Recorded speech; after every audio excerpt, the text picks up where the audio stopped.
Bueno, estoy aquí con Nicolás Birsi, gracias por su tiempo. ¿Qué decisiones financieras tempranas suelen determinar si una persona será económicamente libre o dependerá siempre de un salario? Bueno, depende de cómo definimos decisiones tempranas. Las decisiones más tempranas las toman los padres y no los hijos. Tiene mucho que ver con la enseñanza que le dan, los hábitos que se inculcan en los jóvenes. Pero hay también que recordar que las personas humanas tienen agencia humana, que aunque hayan tomado malas decisiones de manera temprana, siempre se puede ir corrigiendo en el camino y aprender de las lecciones en el curso de la vida. Entonces, yo diría que no hay nada que determina, en el sentido determinante, valga la redundancia, de que una persona será dependiente o económicamente libre. Uno se puede liberar de la situación y el entorno en el que está, empezando con buenos hábitos y buenas prácticas, a pesar de los errores del pasado. ¿Qué factores estructurales hacen que muchas personas trabajen toda su vida y aún así no logren acumular patrimonio? Bueno, la pobreza sería un factor determinante para que una persona sea económicamente liberada, solvente en el futuro. Es la disciplina, la voluntad y la capacidad de ahorro. Pero cuando las personas son pobres, su nivel de consumo obviamente es bajo, pero su propensión marginal al consumo es alto. Si le das un quetzal adicional a una persona pobre, se lo tiene que gastar todo y no tiene un remanente para poder ahorrar. Eso sería un factor estructural que impide que las personas pobres puedan acumular riqueza a lo largo del tiempo. ¿Cuál es la relación entre disciplina fiscal de un país y la estabilidad financiera de las personas que viven en él? Hay una estrecha relación, sobre todo si consideramos no solo la estabilidad fiscal, sino la estabilidad monetaria.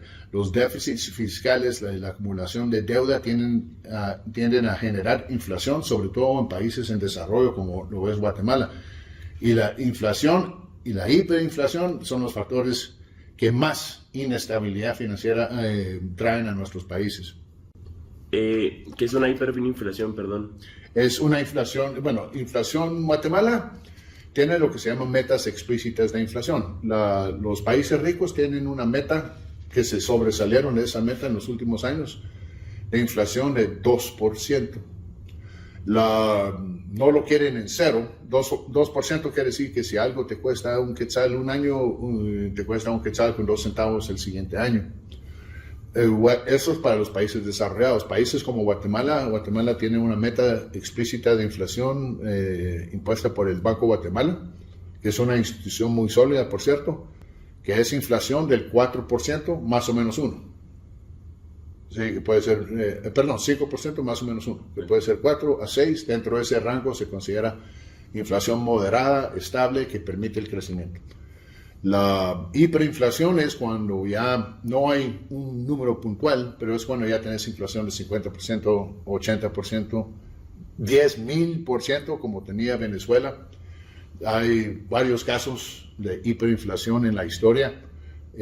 Curiosamente, uno de los primeros en el siglo XX fue Alemania, donde la moneda no valía nada y era por exceso de emisión de moneda por parte de las autoridades centrales, y eso es lo que genera hiperinflación. Y literalmente las personas tenían carretas, tenían billetes de 9, 12 dígitos.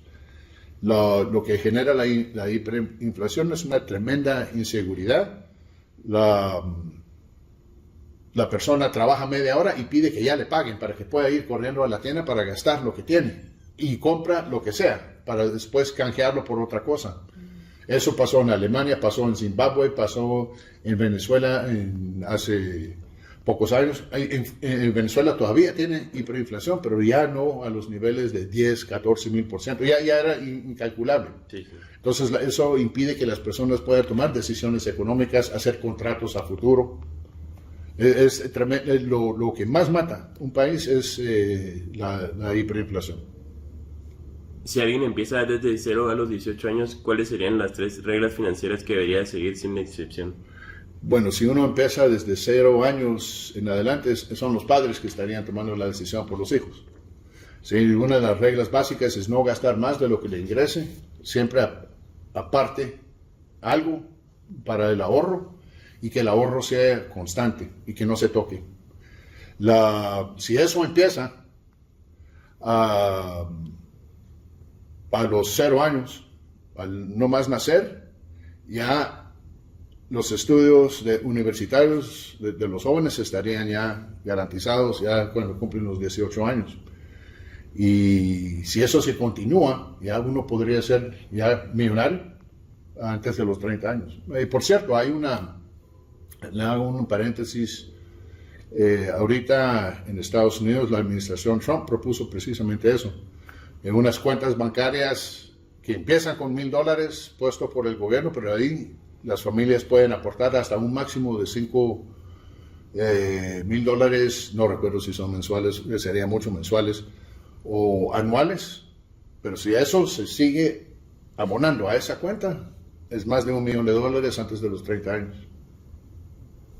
¿Qué diferencia una persona que solo gana dinero de alguien que realmente construye patrimonio? El ahorro y la disciplina para el ahorro. Pero recuerde también la capacidad del ahorro. Hay gente que podrá tener la voluntad de ahorro, pero no la capacidad de ahorro. Vivimos en las economías modernas, gracias al capitalismo, que es el mejor sistema económico que hay, pero sí hay que reconocer las falencias de una cultura de consumo. Se celebra el consumo más que el ahorro. Y eso trae consecuencias porque la gente a veces quiere consumir lo que sus amigos consumen. Si eso genera malos hábitos, que uno que quiere vivir más allá de sus ingresos.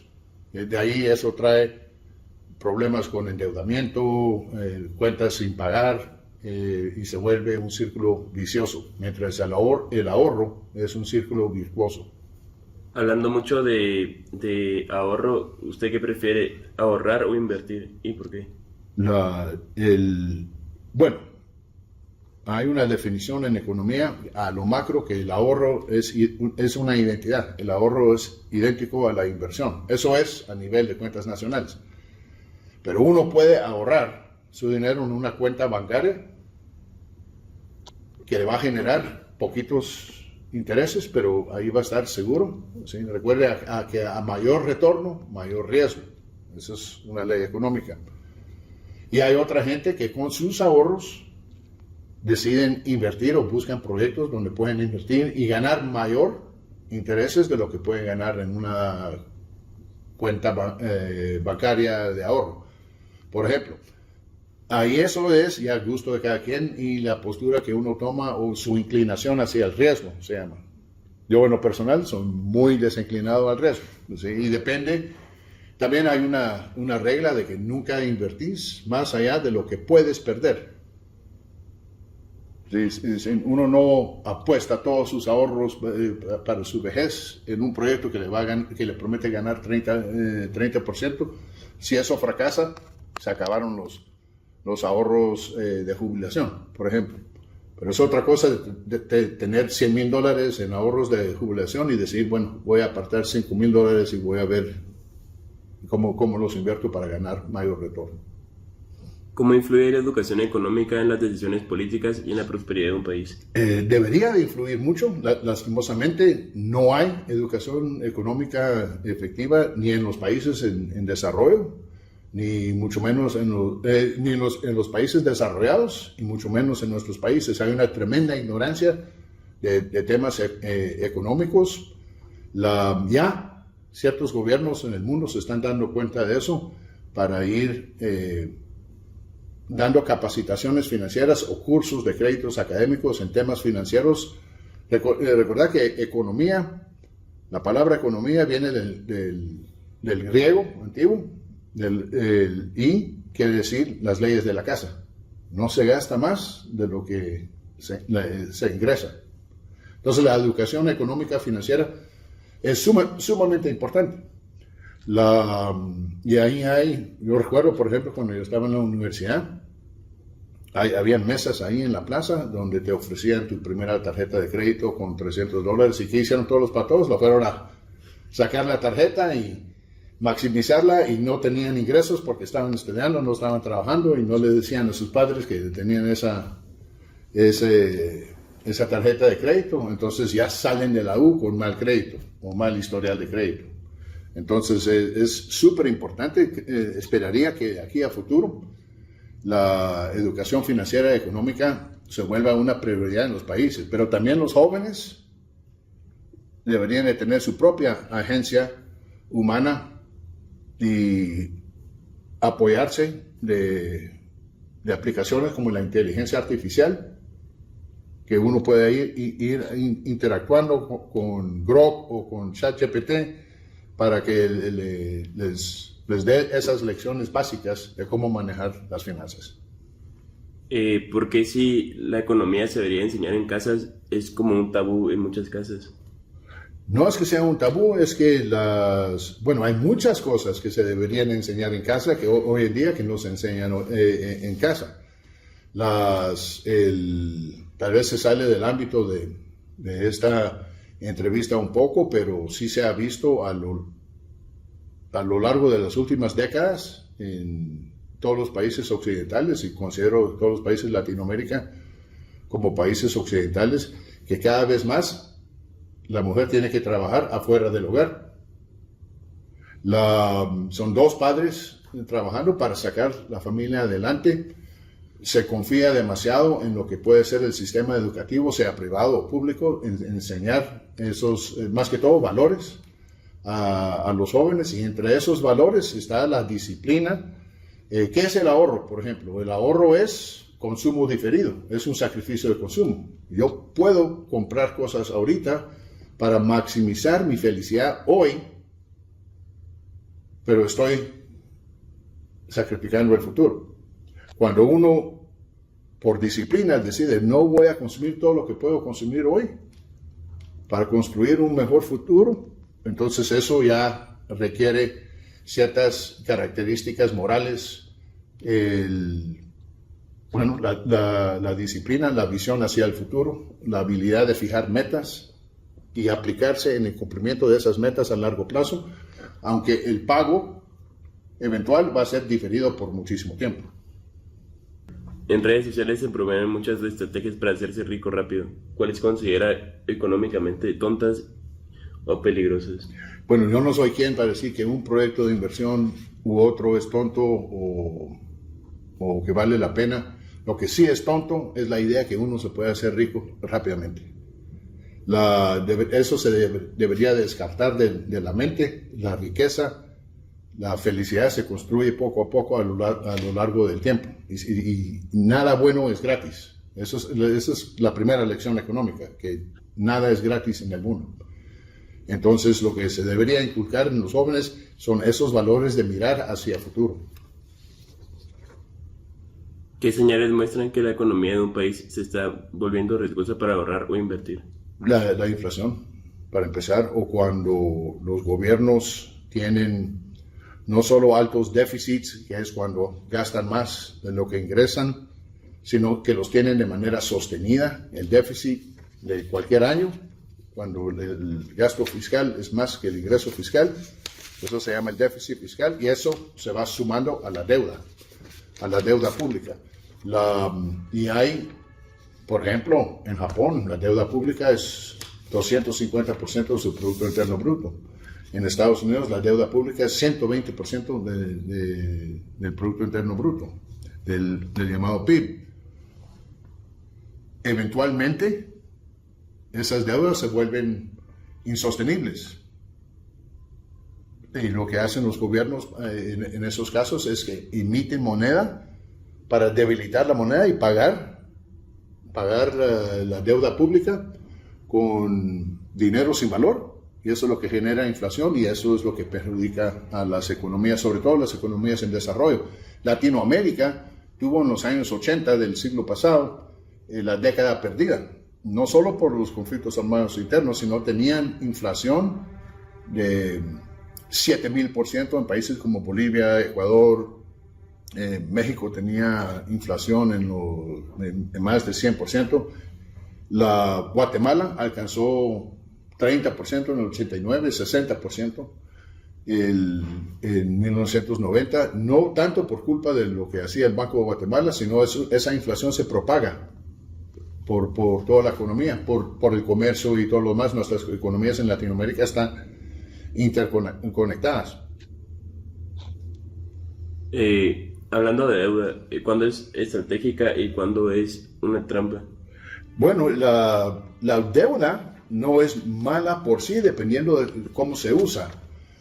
Por ejemplo, en Guatemala se dice que Guatemala es de los países menos endeudados de Latinoamérica y sobre todo Centroamérica, lo cual es cierto, pero su deuda ha pasado de 15% del Producto Interno Bruto a 30% del Producto Interno Bruto en los últimos 25 años sin grandes proyectos. Otra cosa hubiera sido si se usó para construir carreteras de 5 carriles de cada lado, de frontera a frontera y de océano a océano. Eso no se hizo.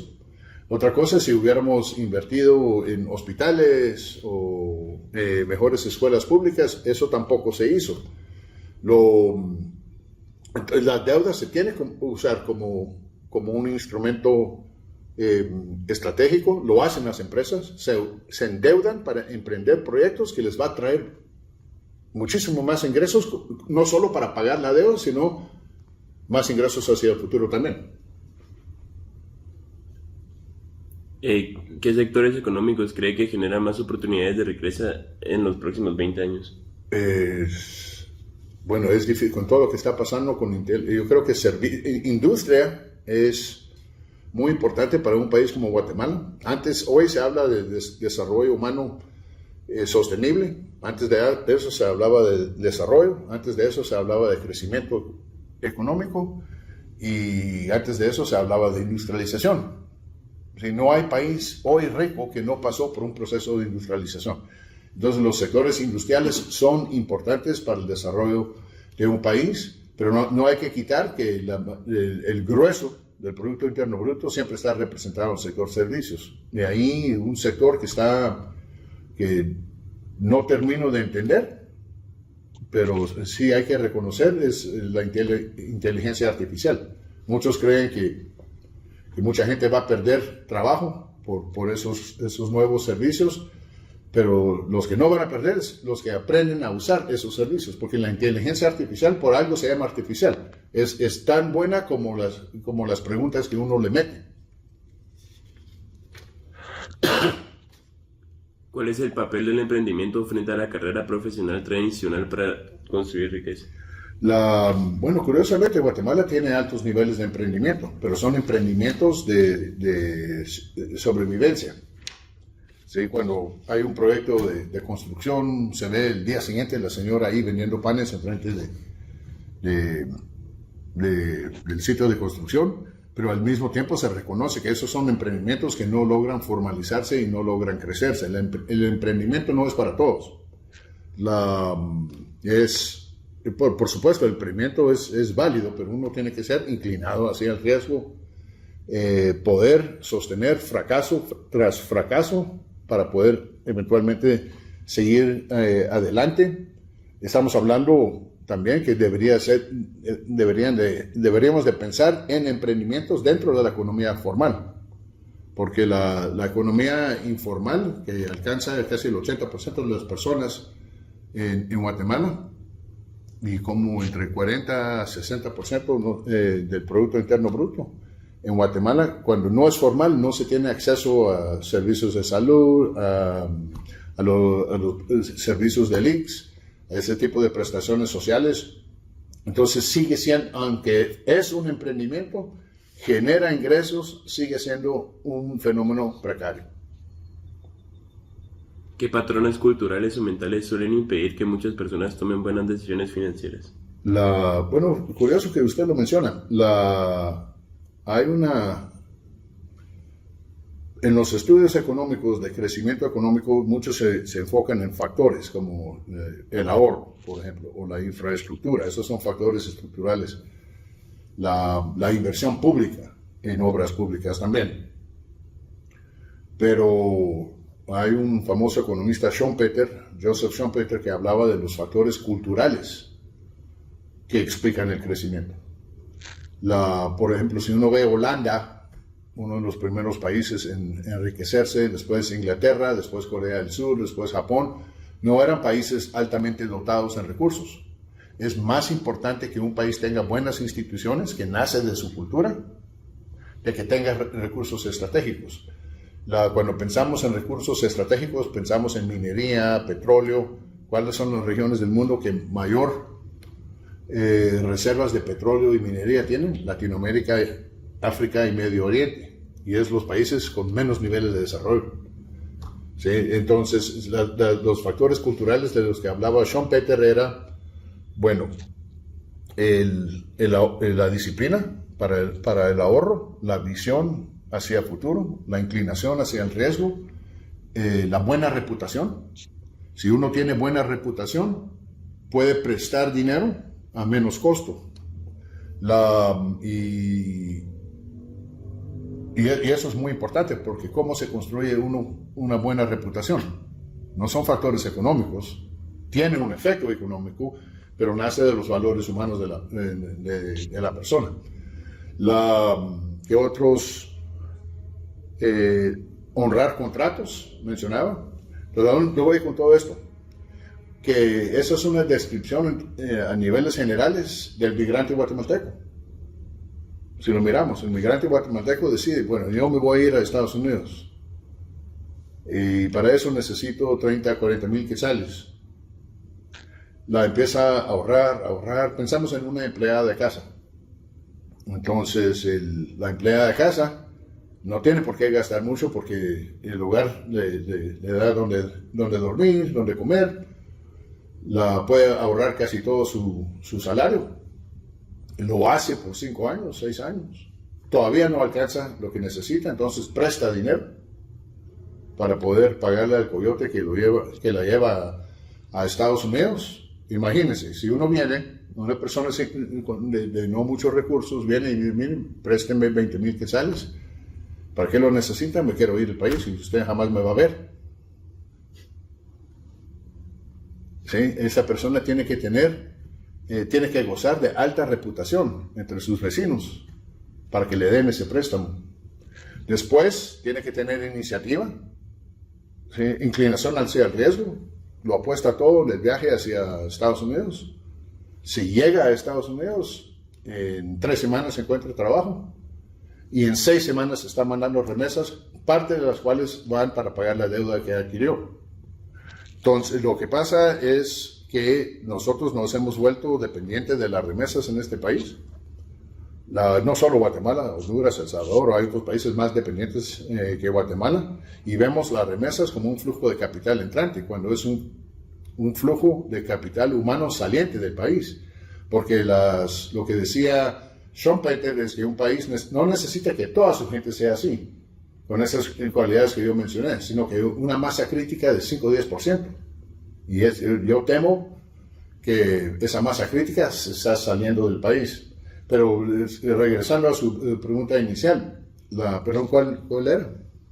¿Qué patrones culturales? Sí, esos patrones culturales, de fomentar el ahorrar contratos, la disciplina, la buena reputación, el buen trato con los vecinos, que es lo que le da a uno buena reputación, la iniciativa, la honradez. Esos son los factores culturales.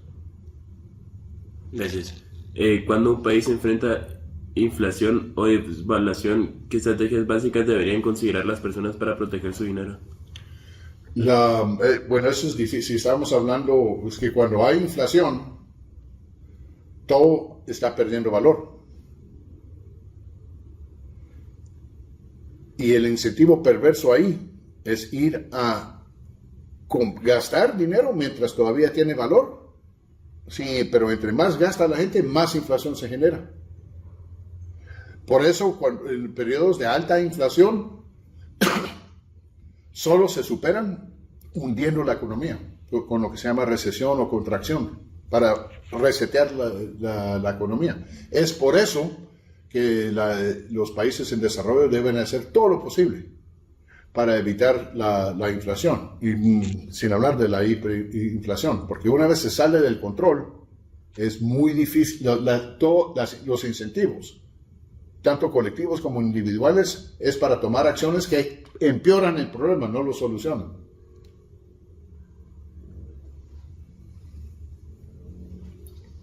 ¿Qué conceptos económicos debería entender cualquier ciudadano para evaluar si las políticas de un gobierno son responsables o peligrosas?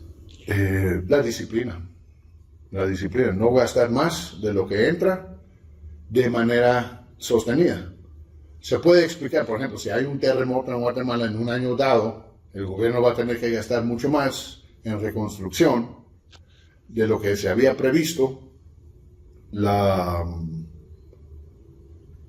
Pero una vez hace eso, se sientan las bases para que el país pueda adelantar, generar más ingresos a futuro para pagar esa deuda temporal que se acumuló. Lo que pasa es, y no solo en países como Guatemala, sino en países desarrollados, es que se acumula deuda tremenda de manera sostenida.